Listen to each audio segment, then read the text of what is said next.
তার প্রাচুর্যকে তোমরা সাজিয়েছ। ওয়াখাররাতুমুল আখিরা, দুনিয়া সাজাইতে গিয়ে নামাজের খবর ছিল না। দুনিয়ার একটা চেয়ার আর একটা সিট পাওয়ার জন্য, একটু এমপি হওয়ার জন্য ওই নাস্তিক আর কুলাঙ্গার ওই আবুল সরকারের পক্ষে তোদের মতো লোক কথা বলেছো, কথা বলে ঈমানকে ধ্বংস করেছো। ঈমান যখন ধ্বংস করেছো তো তোমার ভয় তো তৈরি হবেই যে গেলেই তো ডান্ডা শুরু হয়ে যাবে। আখাররাতুমুল আখিরা, আখিরাতকে বরবাদ করে দিয়েছো। ফা আনতুম কারিহতুম ফাকুনতুম কারিহতুম আন তানকালিবু মিনাল আমরান ইলাল খারাব। সিস্টেমই তো এরকম, যেটা ধ্বংসপ্রাপ্ত আর চাকচিক্যময় জায়গাটা ছেড়ে ওই ধ্বংসপ্রাপ্ত জঙ্গলের মধ্যে যেতে কেউ পছন্দ করে না। তোমরা ওইটাই করেছো। আরে আমি তো রবের কাছে ক্ষমা ভিক্ষা চাই, আমি তো ফিরতে চাই না। আমি তো চাই আমি আল্লাহর রাস্তায় বের হয়ে গেছি, জিহাদের প্রান্তরে বের হয়ে গিয়েছি, আমার জীবনকে আমি উৎসর্গ করার জন্য বের হয়ে গিয়েছি। আমি তো আল্লাহর ক্ষমা চাই, ক্ষমা চাই, ক্ষমা চাই। লাকিন ইয়াসআলুর রহমান মাগফিরা ওয়া দারবাতান যাতা ফারদিন তাকযিফু যাবাদা। আরে আমরা তো বীরের জাতি, কাপুরুষের জাতি আমরা না। আজকে যদি মুসলমান আগের ইতিহাসটা আবার পাঠ করত, তাহলে সারা দুনিয়ার ইসরায়েল আর খ্রিস্টানদের দোসর একত্রিত হয়েও ফিলিস্তিনের দিকে চোখ তুলে তাকাইতে পারত। ঠিক কিনা মুসলমান? কিন্তু না, ইতিহাস ভুলে গেছি। এখন আমাদের নেতা হইল আব্রাহাম লিঙ্কন, এখন আমাদের নেতা হইল কোন গণতন্ত্রের ধ্বজাধারী, এখন আমাদের নেতা হইল কোন মাতাল ঘুষখোর মদখোর। এখন কারো কারো নেতা তো বাউল হয়ে গেছে। যেই নাস্তিক মুরতাদ কুলাঙ্গার আমার রবকে নিয়ে কথা বলে, কিছু মুরতাদের বাচ্চারা দুনিয়ার বুকে তাদের পক্ষে কথা বলে। তো মুসলমানের ইতিহাস এটা ছিল না। মুসলমান দুনিয়ায় বাঁচতে আসে নাই, মুসলমান তো জীবনকে উৎসর্গ করে জান্নাত কামাই করতে আসছে। এমন জান্নাত যে মৃত্যুর আগেই ফেরেশতারা লাইন দাঁড়ায়া যাবে, জান্নাতের কাফন নিয়ে হাজির হয়ে যাবে, জান্নাতের সুগন্ধি নিয়ে হাজির হয়ে যাবে। এইরকম অবস্থা তৈরি করে না, তারা দুনিয়া থেকে যাওয়ার জন্য আসছিল। আর সারা দুনিয়ার মানুষ ওয়েটিং এ থাকবে যে কবে আল্লাহ হিসাব কিতাব হবে। আর মুসলমান, পাক্কা মুসলমান যে, সে তো জান্নাতের সবুজ পাখি হয়ে উঠতে থাকবে যখন আল্লাহর জন্য জীবনকে উৎসর্গ করবে। আব্দুল্লাহ ইবনে রাওয়াহা বলেন, লাকিন্নী আসআলুর রহমান মাগফিরা ওয়া দারবাতান যাতা ফারদিন তাকযিফু যাবাদা আও তা'নাতান বিয়াদি হাররানা মুজহিজাতান। আমি তো চাই দুশমনকে একটা আঘাত করব, দুশমন ছিন্ন বিচ্ছিন্ন হয়ে যাবে। আর একটা সময় এমন হবে যে দুশমন আমার কলিজা বরাবর আঘাত করবে, আমার কলিজা শরীর ছিন্ন বিচ্ছিন্ন হয়ে যাবে। আর আমি জান্নাতের পেয়ালা আর শাহাদাতের পেয়ালা আমি পান করব। আমি তো এইটা চাই যে আমার শরীর ছিন্ন বিচ্ছিন্ন হয়ে যাক, আমার কোনো পেরেশানি নাই। হাত্তা ইউকাল ইযা মাররু আলা জাদাসি, আমার কবরের পাশ দিয়ে যখন মানুষ যাবে তখন তারা পুরানো ইতিহাসকে স্মরণ করবে যে আমাদের ইতিহাস কেমন ছিল, আমাদের পূর্বপুরুষ কেমন ছিল। কাউকে পরোয়া করে নাই, রোম সম্রাটকেও তারা পরোয়া করে নাই। আর পরোয়া না করার কারণে জীবনকে উৎসর্গ করছেন। আর তখন তারা বলবে, ক্বাদ আরশাদাল্লাহু মিন গাজিন ফাকাদ রাশাদা। আরে যারা আল্লাহর রাস্তায় মুজাহিদ হয় তাদের জীবন তো কতই আলোকিত, তারা কতই না সফলতার চূড়ান্ত শিখরে আরোহণ করে গেছেন। আমি তো ওই সময়ের অপেক্ষায় আছি। কোন মেসেজ আছে? আব্দুল্লাহ ইবনে রাওয়াহা বলতেছেন এই কথা। জাফর ইবনে আবু তালেব বলতেছেন, ইয়া হাব্বাজাল জান্নাতু ওয়াতিরাবুহা। হ্যাঁ, জান্নাতের ঘ্রাণ পাওয়া যায়, জান্নাতের ঘ্রাণ কতই না সুমিষ্ট। তাইয়্যিবাতান ওয়া বারিদান শারাবুহা। আরে জান্নাতের ঘ্রাণের থেকে উত্তম কোন ঘ্রাণ হইতে পারে না, জান্নাতের পানি থেকে আরো শীতল কোন পানিও হইতে পারে না। রোম আজকে আমাদের বিপক্ষে দাঁড়িয়েছে। আমরা কোনো রোম চিনি না, আমরা কোনো পারস্য চিনি না। আজকে তো দেখা হবে, তো চূড়ান্ত মোকাবেলা হবে। মুসলমান ইতিহাস ভুলে গেছে। আর যখন যায়েদ ইবনে হারেসা শাহাদাতের পেয়ালা পান করছেন, আল্লাহর নবী 800 মাইল দূর থেকে দেখতেছেন যে মোতার প্রান্তরে ঘটনা ঘটতেছে। যায়েদ ইবনে হারেসা এগিয়েছে 2 লক্ষের বাহিনী, আর মুসলমান মাত্র 3000। যায়েদ ইবনে হারেসা শাহাদাতের পেয়ালা পান করছেন। আল্লাহর নবী খবর দিয়ে দিলেন সাহাবাদের, চোখ অশ্রু শীতল হয়ে গেল। এরপরে আবার বলতেছেন, আরে শোনো শোনো, জাফর ইবনে আবু তালেব এগিয়েছে। জাফর ইবনে আবু তালেব শাহাদাতের পেয়ালা পান করে নিয়েছে। এরপর যখন আব্দুল্লাহ ইবনে রওয়াহার পাল্লা আসলো, সেও একই অবস্থা। পুরো ময়দান একটা বিভীষিকাময় পরিস্থিতি। ওই সময়ের মধ্যেও আব্দুল্লাহ ইবনে রওয়াহা বলতেছেন, আকসামতু ইয়া নাফসু লা তানজিলিন্না। বিশাল 2 লক্ষের বহর, এইখানে মুসলিমেও সাহাবাদের জামাত, তাবেঈদের সাহাবাদের জামাতই ছিল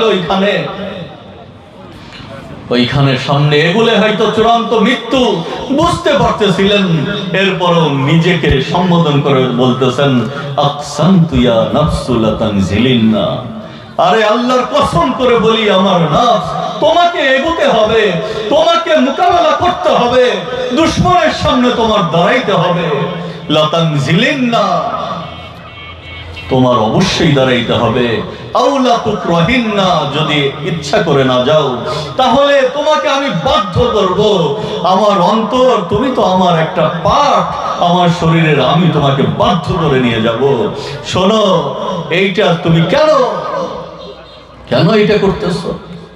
মালিয়া রাকি তাকরাহিনাল জান্নাহ, আরে জান্নাত তো দাঁড়ায় আছে তোমার পাশে, তুমি জান্নাতকে ভয় কেন পাইতেছো? বলতেছিলাম, ভয় আল্লাহ তাআলা উম্মতের অন্তরের মধ্যে, মুসলমানের হৃদয়ের মধ্যে ভয় ঢুকায়া দিবেন। কিসের ভয় ঢুকায়া দিবেন? মৃত্যুর ভয়। কিসের ভয় বলেন সবাই? কিসের ভয়? মৃত্যুর ভয়। অহন ঢুকায়া দিবেন, অহন। সাহাবায়ে কেরাম জিজ্ঞাসা করছেন, অহন আবার কি জিনিস? অহন কি জিনিস? আল্লাহর নবী বললেন, হুব্বুদ দুনিয়া, দুনিয়ার গোলাম হয়ে যাওয়া, দুনিয়ার মুহাব্বত ওয়া কারাহিয়াতুল মাউত, আর মৃত্যুর ভয় ঢুকায়া দিবেন আল্লাহ রাব্বুল আলামিন। বাদশা সুলাইমান ইবনে আব্দুল মালিক ইবনুল মারওয়ান আবু হাজম রাহিমাহুল্লাহ একজন তাবেঈ ছিলেন, উমাইয়া খলিফা। আবু হাজমকে জিজ্ঞাসা করছেন, ইয়া আবু হাজম, মা লানা নাকরাহুল মাউত। আবু হাজম, আমরা মৃত্যুকে কেন ভয় পাই? মৃত্যুকে আমরা কেন ভয় পাই? বয়ান চলতে থাকুক, আসুক। মা লানা নাকরাহুল মাউত, মৃত্যুকে কেন ভয় পাই? আবু হাজম সাহাবীদের সান্নিধ্য পেয়েছেন, তাদের অন্তরের অবস্থা তো এটাই। বাদশাহ মনের মধ্যে কোনো ভয় নাই, স্পষ্ট কথাটা বলে দিয়েছেন, লিয়ান্নাকুম আম্মারতুমুদ দুনিয়া ওয়া খাররাতুমুল আখিরা। মৃত্যুর ভয় কেন পাও জানো? মানুষ তো অন্ধকার থেকে আলোর দিকে পছন্দ করে যেতে, কিন্তু আলো থেকে প্রচন্ড অমাবস্যার অন্ধকার আর জঙ্গলের মধ্যে কেউ যেতে পছন্দ করে না। লিয়ান্নাকুম আম্মারতুমুদ দুনিয়া, দুনিয়াকে তোমরা বানাইছো, দুনিয়াকে তোমরা সাজাইছো, দুনিয়ার চাকচিক্য আর বিলাসিতার সর্বোচ্চ ব্যবস্থাপনা আর অ্যারেঞ্জমেন্ট তোমরা দুনিয়ার বুকে করছো। আর দুনিয়া সাজাইতে গিয়ে কখনো জুলুম করছো, কখনো চুরি করছো, রাষ্ট্রের 20 কোটি মানুষের সম্পদ পাচার করে তোমরা ইউরোপ আর আমেরিকায় বাড়ি বানিয়েছো, কানাডার বেগমপাড়া তৈরি করেছো। সবকিছু ভয় তোমাদের হৃদয়ের মধ্যে আছে, এগুলোর হিসাব দিতে হবে। দুনিয়াকে তোমরা বরবাদ করছো। সিস্টেম এরকম, দুনিয়া যদি সাজাও তো আখিরাত বরবাদ হবে, আখিরাত যদি সাজাও তো দুনিয়ার মধ্যে একটু ঘাটতি আসবে। তোমরা দুনিয়ার সঙ্গে কোনো কম্প্রোমাইজ করো নাই, দুনিয়ার সঙ্গে কোনো কম্প্রোমাইজ করো নাই। দুনিয়াকে সাজিয়েছো, দুনিয়ার সমস্ত ধরনের নিয়ামত আর প্রাচুর্যকে তোমরা সাজিয়েছো।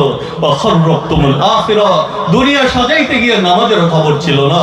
দুনিয়ার একটা চেয়ার আর একটা সিট পাওয়ার জন্য, একটু এমপি হওয়ার জন্য, ওই ওই নাস্তিক আর কুলাঙ্গার ওই আবুল সরকারের পক্ষে তোদের মতো লোক কথা বলেছো, কথা বলে ঈমানকে ধ্বংস করেছো। ঈমান যখন ধ্বংস করেছো তো তোমার ভয় তো তৈরি হবেই যে গেলেই তো ডান্ডা শুরু হয়ে যাবে। আখরাতুমুল আখিরা, আখিরাতকে বরবাদ করে দিয়েছো। ফা আনতুম কারিহতুম ফাকুনতুম কারিহতুম আন তানকালিবু মিনাল আমরান ইলাল খারাব। সিস্টেমই তো এরকম, যেটা ধ্বংসপ্রাপ্ত আর চাকচিক্যময় জায়গাটা ছেড়ে ওই ধ্বংসপ্রাপ্ত জঙ্গলের মধ্যে যেতে কেউ পছন্দ করে না। তোমরা ওইটাই করেছো। দুনিয়া চাকচিক্যপূর্ণ, তোমার আখিরাত অন্ধকার হয়ে গেছে। এই জন্য তুমি দুনিয়ার জিন্দেগি ছেড়ে আখিরাতকে অপছন্দ করো। রাজা বাদশাহ আপনারা যারা আছেন তারা এটাকে অপছন্দ করে। এই জন্য আমার আলোচনা শেষ। আল্লাহর হাবিব সাল্লাল্লাহু আলাইহি ওয়াসাল্লাম বলছেন সারা দুনিয়া একত্রিত হয়ে যাবে, আর একত্রিত হয়ে মুসলমানকে ধ্বংস করার জন্য প্রচেষ্টা চালাইতে থাকবে। সেমিনার করবে, মিছিল করবে, সংগঠন করবে, আন্দোলন করবে। একটাই টার্গেট থাকবে, মুসলমানের জবান বন্ধ করে দিতে হবে, মুসলমানের হাত বন্ধ করে দিতে হবে, হাতকে লোলা করে দিতে হবে। মুসলমানের আধুনিক কোনো অস্ত্র শস্ত্র আর জিহাদের কথা যেন তারা বলতে না পারে, এটাকে বন্ধ করে দিতে হবে।